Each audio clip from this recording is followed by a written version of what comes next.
सच सबके सामने आया है तो इसका जवाब तुम मुझसे मांगने आए हो? हाँ, बताओ ऐसा क्या किया है तुमने रातों रात?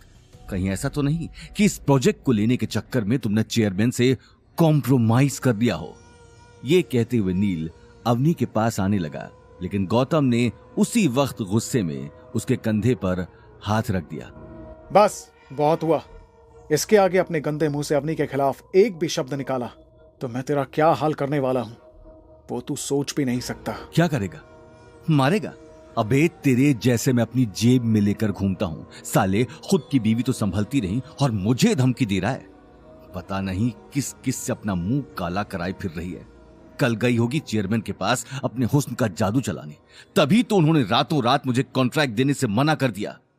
गौतम गुस्से में आग बबूला हो चुका था। उसने आव देखा न ताव और नील के चेहरे पर एक जोरदार घूंसा मार दिया। नील अगले ही पल जमीन पर गिर गया और उसकी नाक से खून निकलने लगा। साले तेरी ये हिम्मत! नील अपनी नाक से खून साफ कर गौतम को मारने के लिए आगे बढ़ा, लेकिन गौतम ने उसी वक्त कसकर उसका कॉलर पकड़ लिया। आगे एक भी शब्द बोलने से पहले सोच लेना, वरना ये तो कुछ नहीं है, तेरी इससे भी बुरी हालत होगी। अवनी ने पहली बार गौतम को इतने गुस्से में देखा था। उसने उसी वक्त आगे आकर गौतम का हाथ पकड़ लिया। गौतम छोड़ो, इस आदमी से मुंह लगने का मतलब है अपना मुंह खराब करना। चलो चलते हैं यहाँ से, चलो। ये कहते हुए अवनी गौतम को लेकर वहां से निकल गई, लेकिन उन दोनों को इस तरह लड़ते हुए देखकर ऑफिस में मौजूद सभी लोगों को बात करने का नया टॉपिक मिल चुका था। सभी एक दूसरे के कान में खुसुर फुसुर कर रहे थे, लेकिन नील बिना किसी बात पर ध्यान दिए अवनी और गौतम को जाते हुए देख रहा था। हाँ, निकल जाओ यहां से। गार्ड्स, निकालो इन दोनों को और आज के बाद यहां नजर ना आए ये दोनों। नील ये कहते हुए गुस्से में अपने कैबिन में जाने लगा, लेकिन तभी किसी ने उसके चेहरे पर एक जोरदार थप्पड़ रसीद कर दिया। थप्पड़ इतना तेज था कि कुछ सेकंड्स नील के आसपास अंधेरा छा चुका था। उसने जैसे ही घूम कर देखा तो सामने गायत्री देवी दिखाई दी। दादी सा, क्या हुआ? गायत्री देवी का चेहरा गुस्से से बुरी तरह लाल था। गायत्री देवी को देखते ही आसपास खड़े लोग अपने अपने काम में लग गए। चुप, बिल्कुल चुप। इतना सब कुछ होने के बाद भी तुम्हारा पेट नहीं भरा जो ऑफिस के लोगों के सामने तमाशा कर रहे हो? आखिर तुम्हारा दिमाग क्या घास चढ़ने गया है?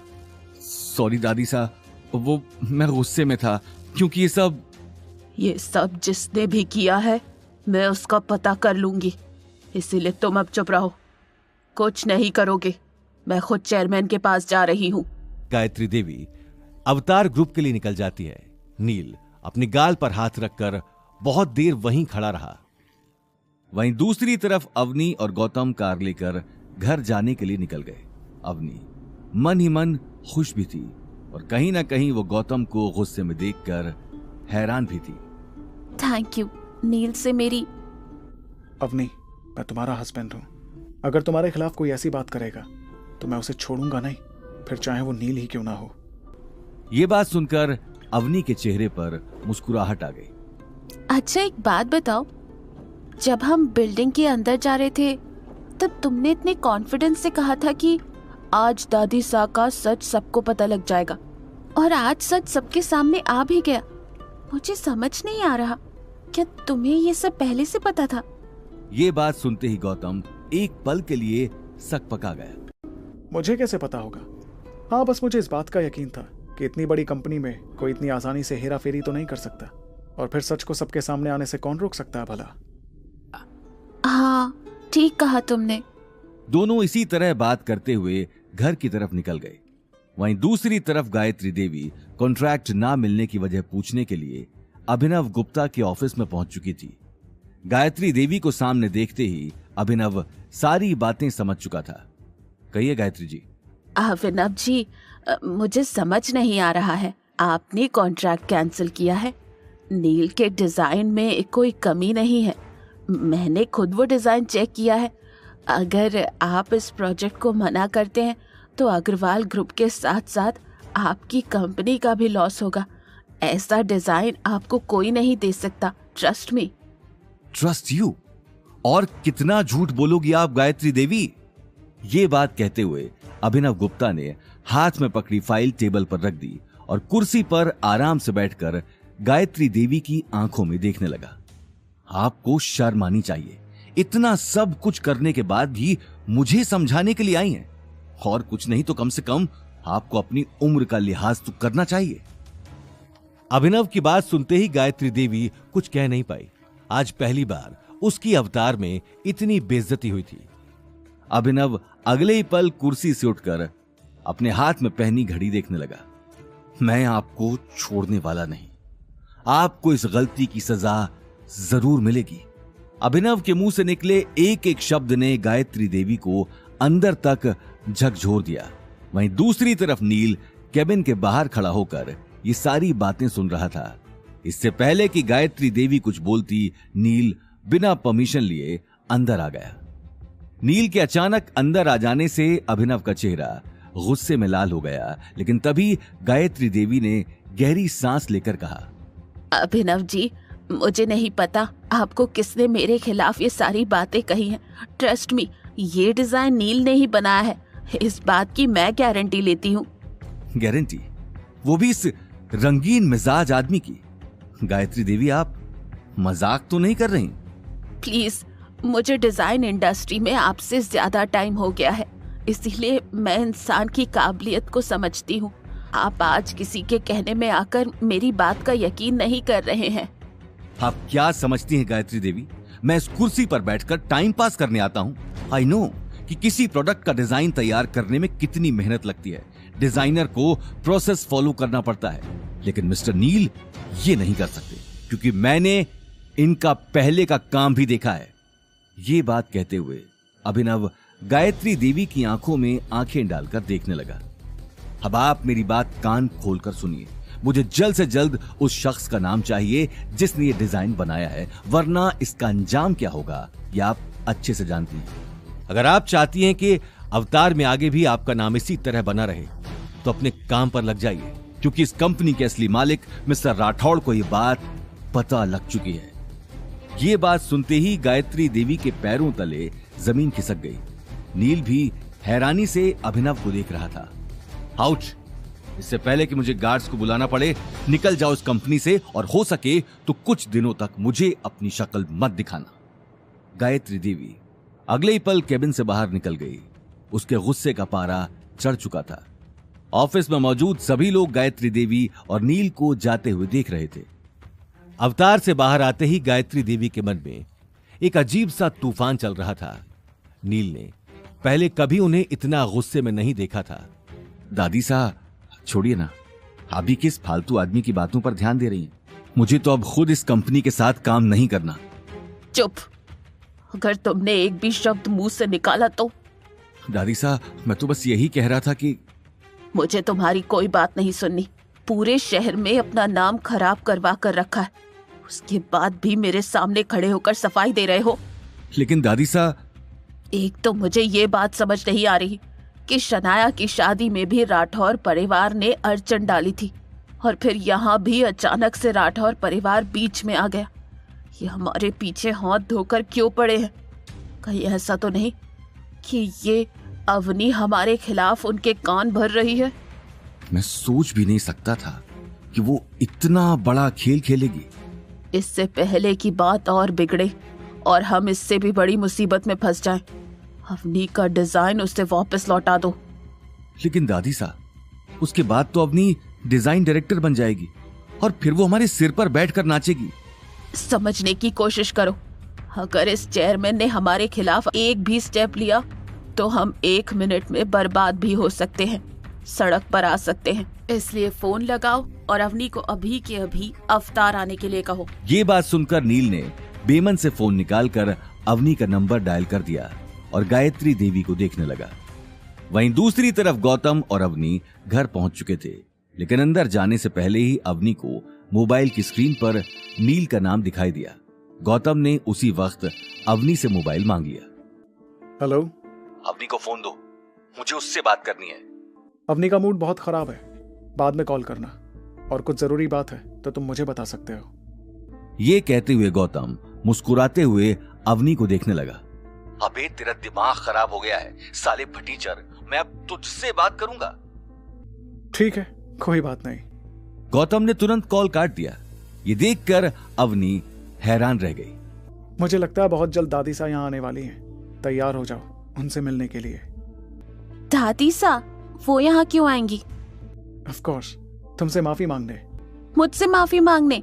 वो औरत सपने में भी किसी से माफी नहीं मांगेगी। लेकिन इस बार बात बहुत बड़ी है। ये बात सुनकर अवनी गौतम को देखने लगी। दोनों अगले ही पल मुस्कुराते हुए घर के अंदर चले गए। लेकिन नील और गायत्री देवी अब तक अवतार के बाहर ही खड़े थे। इस फटीचर घर जमाई की इतनी हिम्मत कि इसने मेरा फोन काट दिया। अब उसे मौका जो मिल गया है, अवनी और उस फटीचर गौतम से तो मैं खुद जाकर बात करूंगी। चलो। अपनी दादी सा की बात सुनकर नील ने मुंह बनाते हुए कार निकाली और उन्हें अवनी के घर ले गया। पूरे रास्ते उनकी आंखों में गुस्से का गुबार चढ़ा हुआ था, जो किसी भी वक्त फटने को तैयार था। देखते ही देखते वो अवनी के घर पहुंच गई। कार से बाहर निकलते ही गायत्री देवी ने नील को डोरबेल बजाने का इशारा कर दिया। नील ने उसी वक्त गुस्से में डोरबेल का बटन दबा दिया। वहीं गौतम डोरबेल की आवाज सुनते ही दरवाजा खोलने चला आया। दरवाजा खोलते ही वो गायत्री देवी और नील को देखकर मुस्कुराने लगा। वेलकम। गायत्री देवी गुस्से में उसे देखने लगी। दरवाजा खोलते ही गौतम को नील और गायत्री देवी खड़े दिखाई दिए। उसका अंदाजा बिल्कुल सही था। नील ने गौतम को देखते ही अपनी आंखें घुमा ली। गौतम ये देखकर मंद मंद मुस्कुराने लगा। वेलकम दादी सा। आप अचानक? ये नाटक करना बंद करो और चुपचाप जाकर अवनी को बुलाओ। सॉरी दादी सा, अवनी का मूड बहुत खराब है। आप तो जानती हैं ऑफिस में क्या क्या हुआ। बेहतर होगा कि आप यहाँ से चली जाएं। लगता है बहुत पर निकल आए हैं तुम्हारे। मुझे जाने को कह रहे हो? हटो सामने से। घर में कोई तो होगा। अनिल कहाँ है? या फिर उसकी बीवी गीता? क्या सब लोगों का ही मूड खराब है? ये कहते हुए गायत्री देवी घर के अंदर जाने लगी, लेकिन गौतम अभी तक उन दोनों का रास्ता रोककर खड़ा था। गायत्री देवी ने उसी वक्त गुस्से में अपने चेहरे से चश्मा हटा लिया, लेकिन इससे पहले कि वो आगे कुछ कह पाती, गीता अंदर से भागकर आ गई। गायत्री देवी को सामने देखते ही उसके चेहरे पर पसीना आ गया। अरे मासा, आप आइए ना, अंदर आइए। आप बाहर क्यों खड़ी हैं? तुम्हारा ये होनहार दामाद सामने से हटे तो मैं अंदर आऊं ना। ये बात सुनते ही गौतम गेट से हटकर एक तरफ चला गया। गीता उसे आंखें दिखाने लगी। गौतम के हटते ही गायत्री देवी और नील अंदर आकर मुंह बनाने लगे। मासा, आप इस तरह अचानक? कुछ काम था तो आपने मुझे बता दिया होता, मैं खुद चली आती आपके पास। गीता अपने काम में लग चुकी थी। वो गायत्री देवी के दिल में जगह बनाने का एक भी मौका हाथ से नहीं गंवाती थी। गायत्री देवी उसकी बात सुनते हुए सोफे पर आराम से बैठ गई। मुझे तुमसे कोई बात नहीं करनी। जल्दी से अवनी को बुलाओ, मुझे उससे काम है। जी मासा। गीता तुरंत अवनी को बुलाने उसके कमरे में चली गई। अनिल भी हॉल में आ चुका था। गायत्री देवी को देखते ही उसने गौतम को पानी लाने का इशारा कर दिया। गौतम तिरछी नजरों से नील को देखता हुआ किचन की तरफ चला गया। नील और गायत्री देवी अब तक एक दूसरे को देखकर नाक सिकोड़ रहे थे। दादी सा, पानी रख दो टेबल पर। अवनी कहाँ है? आखिर ऐसा क्या उसका मूड खराब है जो? इससे पहले कि गायत्री देवी चिढ़ते हुए आगे कुछ कहती, उसे सामने से अवनी आती हुई दिखाई दी। दादी सा, कहिए क्या काम है? अवनी, मुझे तुम्हारी मदद की जरूरत है। वैसे तो मैं मर जाती, लेकिन तुमसे कभी मदद मांगने नहीं आती। लेकिन क्या करें, कुछ लोग जोधपुर में इतने ज्यादा मशहूर हैं कि उनकी वजह से मुझे यहाँ आना ही पड़ा। गायत्री देवी अपनी बात खत्म करके नील को देखने लगी। मेरी मदद? मतलब मैं समझी नहीं। मैं अभी अभी अवतार ग्रुप के चेयरमैन से मिली और मैंने उसे समझाने की भी कोशिश की, लेकिन वो मेरी बात सुनने को तैयार नहीं है। लेकिन मुझे पता चला है कि अवतार ग्रुप को अब राठौर परिवार ने खरीद लिया है। इसलिए तुम मेरी तरफ से डायरेक्टर मिस्टर राठौर से जाकर बात करो। ये बात सुनते ही गीता और अनिल हैरानी से एक दूसरे को देखने लगे। वहीं अवनी को अब तक की बात समझ में नहीं आ रही थी। मैं कैसे बात कर सकती हूँ? मैं तो राठौर परिवार के किसी भी शख्स को जानती तक नहीं हूँ, और वैसे भी ये बात मैं आपको उस दिन पार्टी में भी बता चुकी हूँ। मुझे इस बात से कोई मतलब नहीं कि तुम उस परिवार को जानती हो कि नहीं। ये प्रॉब्लम तुम्हारी बनाई हुई डिजाइन से शुरू हुई थी, इसीलिए इसका सलूशन भी तुम्हें ही ढूंढना है। अब तुम्हें क्या करना है, कैसे करना है, ये तुम ही डिसाइड करो। अगर इसका सलूशन नहीं मिला तो समझ लेना कि मेरा तुम्हारे इस परिवार से बचा कुचा रिश्ता भी खत्म हो गया। अपनी बात कहते हुए गायत्री देवी अनिल और गीता को देखने लगी।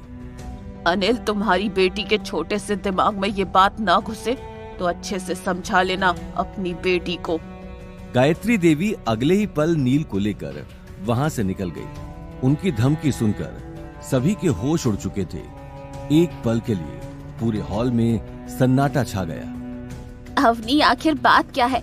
आखिर मासा किस डिजाइन की बात कर रही थी और तुम्हें राठौर परिवार से बात करने को क्यों बोल रही हैं? मॉम, बहुत लंबी कहानी है, मैं आपको बाद में समझाऊंगी। फिलहाल तो मुझे ये समझ में नहीं आ रहा कि आखिर मैं कहाँ से इतने बड़े आदमी से बात करूं जिसका नाम भी मुझे नहीं मालूम है और जिसे मैंने आज तक देखा भी नहीं। अवनी बेटा, अब मासा ने कहा तो तुझे जाना ही पड़ेगा। देखा नहीं वो कितने गुस्से में यहाँ से गई है। बेटा, इस बार हमारे परिवार की रेपुटेशन का सवाल है, और वैसे भी तू मिस्टर राठौड़ को नहीं जानती, लेकिन वो तो तुझे जानते हैं। वो आदमी जो उस दिन पार्टी में गिफ्ट्स लेकर आया था, वो जरूर तुझे वहां मिल जाएगा। अवनी, सोच जरा, जो इतने महंगे महंगे गिफ्ट्स दे सकता है, उसके लिए एक कॉन्ट्रैक्ट क्या बड़ी बात होगी। वो तेरे कहने पर यूं ही साइन कर देगा। ये बात सुनकर गौतम की आंखों में गहरी चमक आ चुकी थी। आज उसी के सामने उसके लिए इतनी बड़ी बड़ी बातें हो रही थी।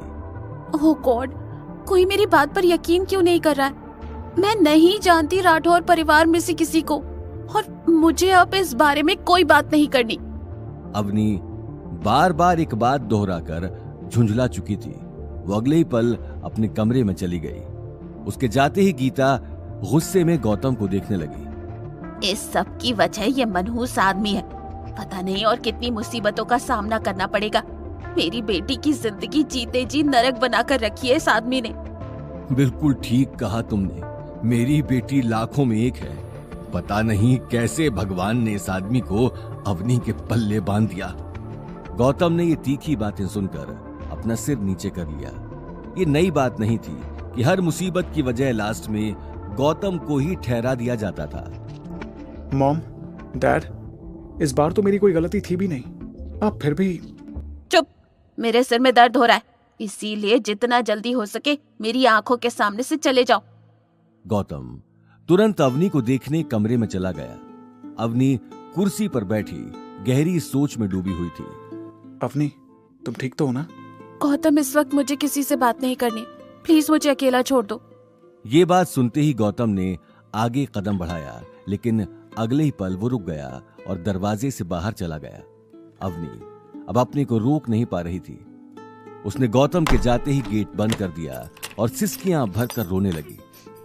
अवनी के रोने की आवाज सुनते ही गौतम के कदम वहीं थम गए और वो गेट खटखटाने लगा। अवनी, प्लीज प्लीज रोना बंद करो। मुझे बताओ कि मैं तुम्हारे लिए क्या कर सकता हूँ। अगर तुम चाहो तो मैं मिस्टर राठौड़ से बात करता हूँ, वो मेरी बात जरूर सुनेंगे। मिस्टर राठौर, हर कोई मुझे उनसे बात करने के लिए क्यों कह रहा है? किसी को फर्क नहीं पड़ता कि मैं क्या सोचती हूँ। और सबकी छोड़ो, तुम भी। गौतम, मैं तुम्हारी पत्नी हूँ, तुम भी चाहते हो कि मैं उस जोधपुर के राजकुमार से जाकर बात करूं? ठीक है, अब हम इस बारे में कभी बात नहीं करेंगे, कभी नहीं। ओके, अब तो तुम दरवाजा खोलो। हम इस बात का कुछ और सोल्यूशन ढूंढते हैं। अवनी ने यह बात सुनकर अपनी आंखों से आंसू साफ कर लिए और दरवाजा खोलकर बेड पर बैठ गई। गौतम अगले ही पल अंदर आकर अपने घुटनों पर बैठ गया और अवनी की आंखों में देखने लगा। अवनी, तुम्हें किसी बात की चिंता करने की जरूरत नहीं है। अब ये प्रॉब्लम मेरे ऊपर छोड़ दो, मैं कुछ ना कुछ सॉल्यूशन ढूंढता हूं। लेकिन अपनी बात कहने से पहले अवनी गौतम की आंखों में सच्चाई देख पा रही थी। इस सच्चाई को देखकर वो आगे कुछ नहीं कह पाई।